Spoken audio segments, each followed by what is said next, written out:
Today we're at Grand Valley State University's Detroit Center hosting an Equity in Education Envisioning the Futures workshop. HFLI and GVSU have partnered to bring together a great variety of key stakeholders who are interested in changing the future of education for Detroit kids.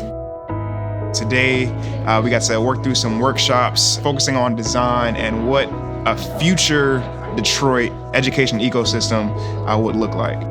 We took various phases looking at what type of people would be in a community that would make education more equitable, what kind of temperaments and core values we needed to have to make it more equitable, what would the environments look like for children and for families. And so we did that through conversation, storytelling, making an actual example of what that environment would be like, and then detailing it out so that we could share it with each other and have reactions and reflections.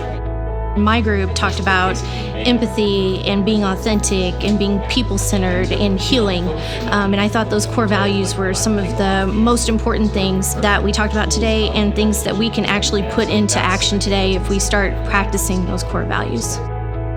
We find that the future of education is creating adaptable schools that meet the needs of our students where they are, personalizing education in a meaningful way to create learning environments that are dynamic and allow students to reach their full potential.